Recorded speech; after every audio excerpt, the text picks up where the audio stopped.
So for you as a child, correct me if I'm wrong, but I remember that you shared that you yourself kind of had some experience with being sensitive and navigating the world through that a bit yourself. Tell us a little bit more about that. Yeah, I mean, I was incredibly sensitive child in a sense that, really observant, very introverted and quiet. Really kind of, it's not about taking things personally. That's what a lot of Yeah, sensitive people are said. But I it was know. more about really being that introspective side of it, Yes, and being, and really having an empathetic type reaction to certain things. So exactly. that was a big part of childhood. And I still remember, like, growing up and being in elementary school, it's like the teacher would pair the new kids in school that would come in with me to show them around, because of course new kids get bullied and everything and everyone's waking up. But I'd be such an empath. And so, like, oh, let me show you around. And Hmm. and people liked me for that too. So I knew all that I would introduce, and it'd be like the bridge between that. People still respected that I was a bit of like empathetic and really kind and generous soul and everything, and love to read alone in the library sort of thing, and still be social at time, but understand that I wasn't like other kids, like really rambunctious and the class clown or anything like that.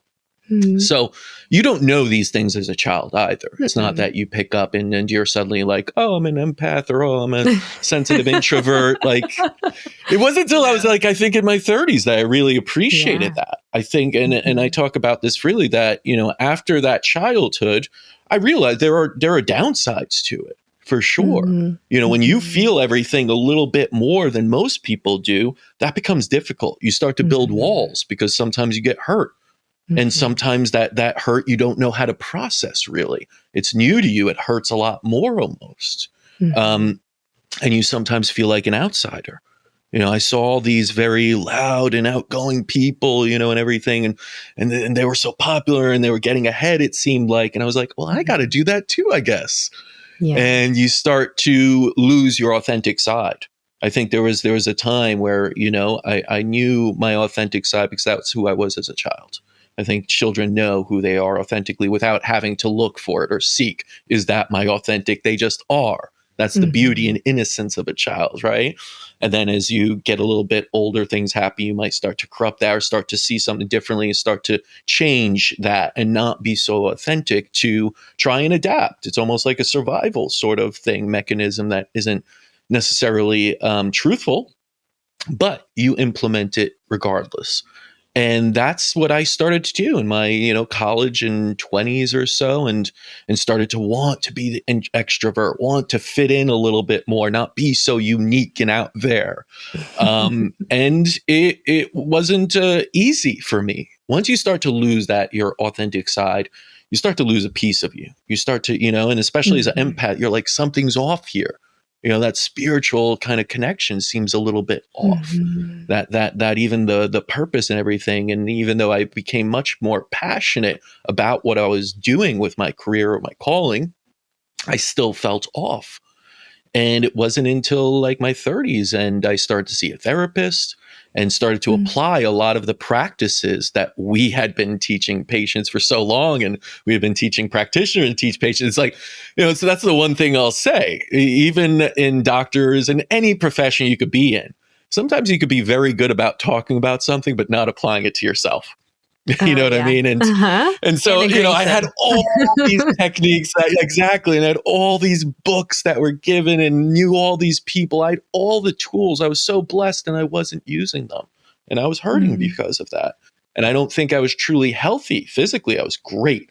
But as we know, that's only part of health. Your Yeah. mind and your spiritual side Mhm. also are a big part of it. And if you're missing those, that Mhm. might be worse than the physical side. And it Mhm. will sooner or later start to show on the physical side. Mhm. And it wasn't until I started going to therapy and started applying all the things that were bestowed upon me through my childhood, Mm. through my career calling and what I do, that I started to realize, like, hey, like, this isn't the authentic me. And you start to break down certain walls and belief systems that you put into your head that were running subconsciously, even. You didn't even know they were running. And you start to break those down and you start to feel better. And you could be the weirdo again, and you start to feel like a good weirdo, and that confidence picks up about that. Yeah. And you could still be sensitive to things, which is a great thing. I remember when I was in my early 20s or so, I was outside. I was going out a lot in New York City. I was kind of New York City, had two roommates, and it was constantly trying to do extroverted things. And I remember I would always get sick, have a little Mhm. cold. And it wasn't anything bad. It wasn't like chronic, but I'd always get a little, Yeah. and everyone would be like, oh, you got such a weak immune system. I knew that wasn't the case. I was just a little bit more sensitive to the things that were going on. If I lacked a little bit of sleep, my body would react quicker. It would Mhm. give me the symptoms much quicker. If I ate something that was a little bit off, maybe undercooked or had something wrong with it or stayed out a little too much, and Mhm. and picked up a little bit of bacteria on it, I would suddenly feel it in my stomach. I'd have some GI symptoms where no one else eating the same food would. And those kind of sensitivities at first felt like a curse because you're Yeah. like, why am I always feeling this? Why am I must be sick. Is something wrong? And then I would do all the blood panels and, work and, go to my father and be like, no, you're good. Just a little too much stress. Chill out, And I would say that can't be it, but it was it, and now I've become so in tune with not just my authentic self, but also understanding my body, knowing that if Mhm. I don't get enough sleep, it will show me a sign that maybe Mhm. others don't and compensate. But that's where I think the crux is, that those people that compensate for so long, suddenly Yeah. one day you wake up and you're chronically ill and it's Mhm. serious. And it could be cancer or something else. You say, where did this come from? Yeah. Whereas those people who have the signs early, the sensitive people, they're blessed because they see it early. They could catch it. It's almost like, early detection. Your body is Mhm. early detecting something's off here, sensitive one. Heed this call to change. And that's Yes. the beautiful part. You get a bell rung very early to change something, and it's a sign, your body. So I've come to love my sensitivities in a sense in that Mhm. way, because they are such wonderful signs. And it goes for other things too, not just your health. It could go also for, what should I do? Right? I have two decisions ahead Mhm. of me. Should I go with this? Should I not? Do I go with this business deal? Do I go for Mhm. the expansion? Is this person right for this? All of these things.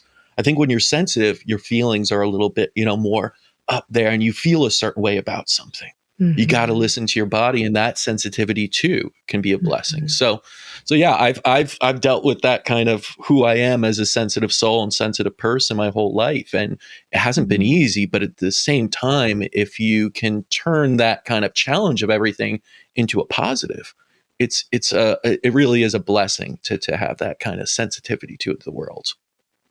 Ah, well said, Caspar. I couldn't agree more with everything you just said. It's, it is such a journey to be sensitive. And, I use that word I kind of define it my own way. Of, like you said, it Everyone can should. have, yeah, it can have a lot of negative connotations. And for those of us that are sensitive, it's been often used as a weapon against us, right? Of like, oh, you're too sensitive. And then it's like, oh, okay, this is a bad thing.